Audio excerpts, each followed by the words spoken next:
जाथाया खोनानानै जोबोर दुखुनांथाव लोगोफोर आरो नोंथांमोनहा सिगाङावनो बे जाथायखौ मिन्थिबायब्ला गोसोआव एसेब्लाबो दुखु मोनदों जानो हागौ। दिनै आं नोंथांमोननि गेजेराव मोननै टपिकनि सायाव भिडिअ लानानै फैदों। नोंथांमोनहा भिडिअखौ जोबजासिम नायलांगोन होननानै आसा खालामनाय थाबाय। नाम्बार 1 जाहैबाय जाय बिमाया 9 दान उदैयाव लानानै उन्दैनिफ्राय देरजासिम जेसेबां दुखु जारला खस्थ'नि गेजेरजों आलो आलो खांनानै गिदिर गोलाव खालामबाय, बै मानसियानो अना खाना गावनि बिमाखौ खास्रि बिस्रिहै औवा लावथिजों खर'आव बुयै बुयै बुग्लिनानै बुथारबाय। बेसेबां खास्रि बिस्रि जाथाय बेफोर।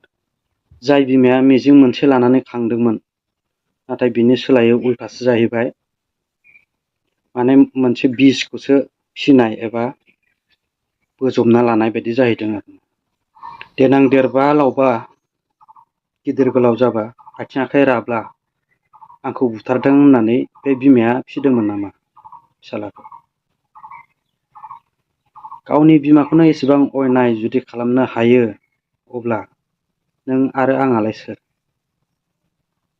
बे मोनसे साननांगौ जाहैदों आरोना। जुनारनावबो एसे साननो हानाय गियान दङ,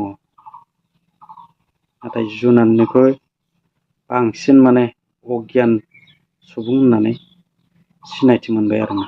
बे जाथाया गुबुन जायगानि नङा लोगोफोर। बे जाथायानो जाहैबाय जोंनिनो सनितपुर जिल्ला राङापारानि लाइदांफारा गामियाव। मुङा जाहैबाय मंगलसिं नार्जारी। दा मंगलसिं नार्जारीया खारखोमादोंमोनब्लाबो पुलिसा मंगलसिं नार्जारीखौ हमनो हाबाय। खोनानाय बायदिब्ला बिमा फिसा सानैनि गेजेराव नांलाय खमलाय सोलिबाय थादोंमोन। बेफोरबायदि नांलाय खमलाय सोलिबाय थानानै मा गोसो जानानै एबा मा गोसोजों गावनिनो आंगो बिमाखौ बेफोरबायदि अना खाना नायगार नायगार बेफोरबायदि बुथारनो हाखो? एसे साननांगौ जाहैदों आरोना बाथ्राया। सासे फिसाज्लाया गावनि आंगो बिमाखौनो बुथारदों।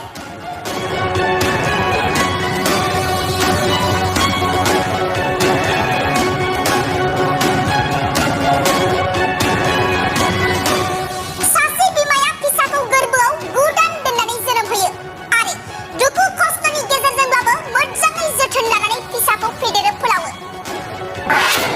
बेबायदि आंगो बिमाखौ सासे फिसाज्लाया माबोरै बुथारनो हाखो? सासे बिमाखौ फिसाज्लाया बुथारनायनि सिगां गोसोआव एसेबो दुखु मोनाखै नामा? बेनो रायजो राजाफोरनि सोंथि। बे दुखुनांथाव जाथाया जादों सनितपुर जिल्ला राङापारानि लाइदांफारायाव।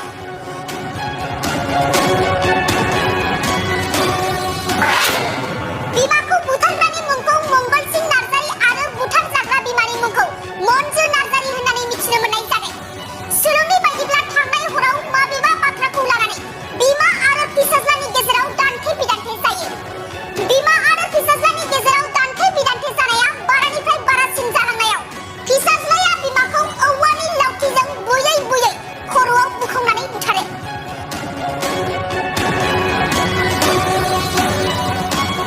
बिमाखौ बुथारखांनायनि उनाव मंगलसिं नार्जारीया न'निफ्राय खारखोमानानै थादोंमोन। बे जाथायनि रादाब मोननाय लोगो लोगोनो पुलिस सानजाया जाथायसालियाव थांनानै मन्जु नार्जारीनि गोथै सह'खौ राङापारा पुलिस स्टेसनाव लानानै फैयो आरो दिनै 1 जुननि फुङाव राङापारानि पुलिस सानजाया बिमाखौ बुथारग्रा मंगलसिं नार्जारीखौ हमनो हायो होननानै मिथिनो मोनबावनाय जादों। थिग बेफोरबायदिनो आरोना लोगोफोर, जोंनि बर' हारिया गुबुन हारिजोंबो बुथारजानो थोआ आरो गाव गावजोंबो बुथारलायनो थोआ आरोना। दानिया फैदो गुबुन मोनसे आयदानि सायाव। जाय हिर' सासे गुवाहाटियाव हमजालायबाय। जोंहा ब्रादार एक्स एन्ड देबि मोनहा हमनो हाबाय। बे हिर'आ मोनसे आलादा रोखोमनिमोन आरोना। जाय खैफोदाव गोग्लैना थानाय, जाय खैफोदाव गोग्लैना दं, बिनिफ्राय सोबख'नानै जाग्रा। बेखौ मा बुंगोन? लेवार। लेवारा जेरै मानसिनि थैखौ सोबख'नानै जायो, थिग बेफोरबायदिनो आरोना। गुबुननि खैफोद जानाय समावसो खैफोद जानायखौ नुनानै आरो गाहायाव नाख्लायसिननो मोजां मोनग्रा। जाय हिर'। खर' सर' रुमाल खागुलायनानै पस्ट होनाय फेसबुकफ्राव नुनो मोनो।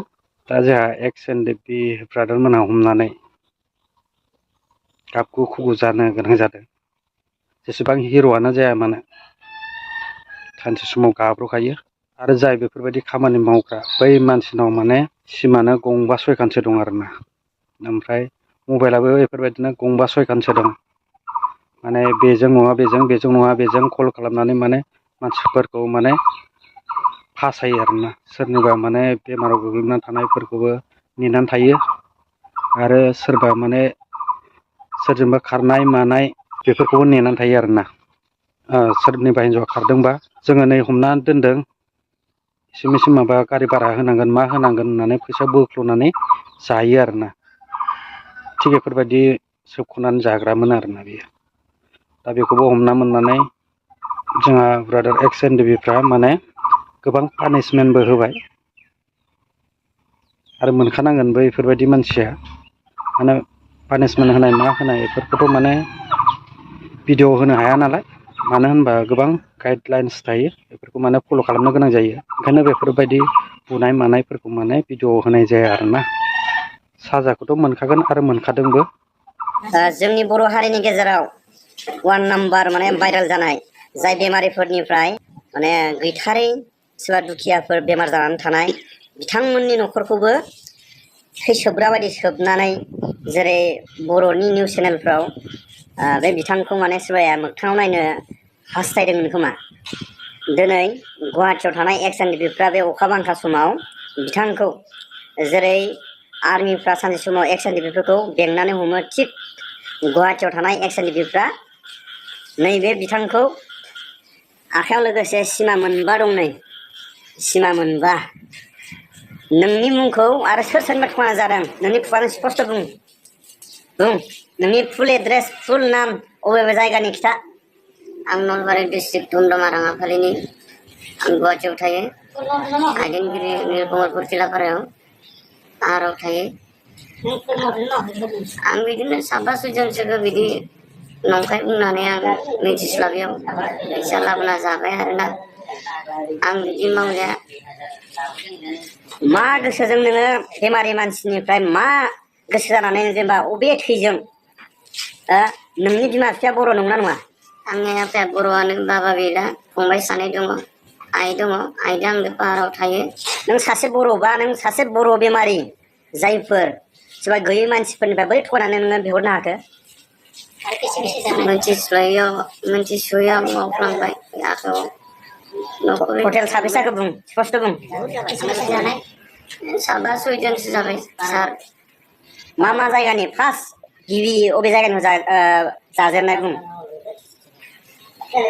बेखौ गोसोआव गैया आं सार मा होननानै बिहरो खिथा मबाइलाव नाम्बार नायनानै बिहरो ना मायो बिहरो बुं माबोरै बुंनानै फैसा बिहरो नोङो मा बुं गावखौनो मा बुंना लायो मा बुंनानै बिहरो माने नों गावखौनो मा साननानै बिहरो फैसा दे बुं मा हेफाजाब खालामगोन होनना बिहरो नों देलाय जेनेबा आं सोरबा निउसाव होयो नालाय जेनेबा सोरबा हिनजाव गोमादों होननानै बुङो सोरबाफोर नुबा फन खालामनायाव होननानै आं बुंहरो जों मोनबा बिदि माबागोन गारि खरसखौ हरबानो जाबाय गारि भाराखिनिखौ होननानै बुङो आरो मोनबेसे नों बेबायदि मदद खालामखो एसे साक्सेस जाखो खामानिया फैसा लानानै बिदि नागिरबाबो साक्सेसथ' जेबो जाथ'वाखै दाबो नोङो मानसिखौ हमनो मोनबाय उमुखसिम लांगासिनो दं होननानै नोङो न'नि मानसिफोरखौ नों लामा ससे फैहोनानै नोङो लामा ससेनिफ्राय नोङो मबाइल सुइस अफ खालायदो बेखौ मा गोसोयै थगायनो होनदों बुं नोंनि न'खरनि मानसिखौ सोरबा खारनाय सोरबा हिनजाव खारनाय सोरबा हौवा खारनाय बेबायदि मानसिनिफ्राय नों हमनो मोनबाय होननानै फैसा बिहरनानै नोङो थाव सोनो गारि भारा बायदिना बिदि माबा खालायनाय नोङो मबाइलानो गंबासो दं दे बुं देलाय माबोरै थगाय नों मा गोसोजों थगाय देलाय आं माब्ला सारिफोरखौ होबानो जाबाय आं मोजां गोसा गोसा बुं गोसा बुं क्लियार बुं साफा बुं माबा मोनगोनसो दायो बुं नोंखौ बुनानै सोआखै जों गावबा गाव मोजां बुंना ला आं जेनेबा नागिरना होगोन होननानै बुङो आरो माने सार बेनिफ्राय मालाबा मबाइलाबो सुइस अफ जालाङो खम चार्ज थायो बेबायदि बिदिनो आरो न'खर फारसे गैयि नालाय बायबांनानै खरसा नांगौ जायो खरसा नांगौ नोंफ्राय लोरबां मानसिफ्रानो हाजिरा मावनानै जायो ओमफ्राय बे बेमारिनिफ्राय नों माब्रै नों थगायहरखो देलाय बेमारिखौ मा थगायनानै नों थाव सोनो बेहरखो दे बुं स्पस्ट बुं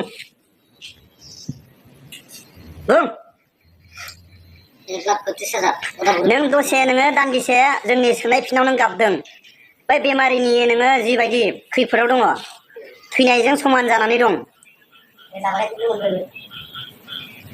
देलाय बेखौबा नोङो थगायना जानो बा सोबख'ना जानो नोङो गाबाखै नोङो दिनै जों सोंनायाव मानो गाबखो जों फंसेबो बुङाखै दाबो दे बुं जि गोरोन्थि जाबाय आं मावला सार मालाबाबो मावला भुल जाफ्लांबाय आं मावनाङि खामानिखौ मावफ्लांबाय आं मालाबाबो मावला थैना थांब्लाबो आरो बेबायदि खामानिखौ आंनो नांला जिमान हायो हारिनि मोजां खामानि मावसिगोन खोमा हमनानै बुं नोंसिनि गामि सामि बुं नों दे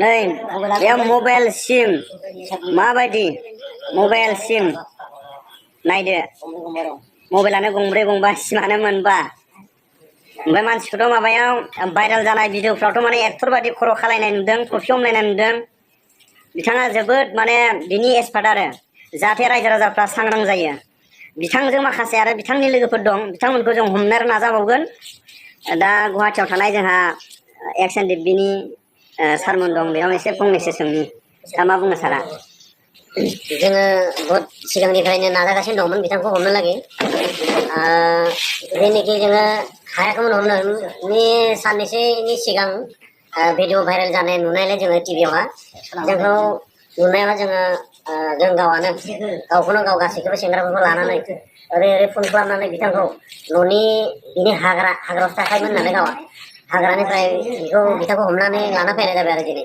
आरो लोगो मोननो जोङो सिम मोनबा सिम मबाइल गंब्रै आरो बायदि बायदि देरसे डकुमेन्टस मोनदों आरो जेखिनि थगायना जानाय बेखिनिखौ बिथाङा बुंना लादों इयुनाव बिदि मावला होनना बुंदों नायनोसै आरो साबेसे दङ बिथांजों लोगोआवहा जों बेखौ दिहुननो नाजागासिनो दं आरो नाजागोनबो बेबायदि मावा होननानै बिथाङा दिनै खोमा खेबनानै समाय लादों नायनोसै रायजोफ्रा उननिखौ सानना नाय बेबायदि आरो नंखाय बाथ्राजों फन खालामनायावहा नोंथांमोनाबो एसे सानना नाय जानला मानला फैसा दाहरथों आरो इयुनाव बेबायदि दाजाथों होनना जों बिथांखौ एसेमान सोंला सोंसि जादों आरो बेखिनियानो सकेसमोन आंनि भिडिअआ जानला मोनला थिग बेफोरबायदिनोसै नोंथांमोनहा भिडिअखौ मोजां मोनोबा लाइक खालामदो आरो नोंथाङा जुदि गोदानै आंनि चेनेलाव फैदोंबा चेनेलखौ साबस्क्राइब खालामना होलांदो जाहाथे आं गोदान गोदान भिडिअ नोंथांमोननि सिगाङाव लाना फैनो हानायफोरबायदि थ' लोगोफोर दिनैनि भिडिअआ बेखिनियानोमोन नोंथांमोनहा हासते रहे मुस्कुराते रहे खिलखिलाते रहे दिनैनि थाखाय एसेनोसै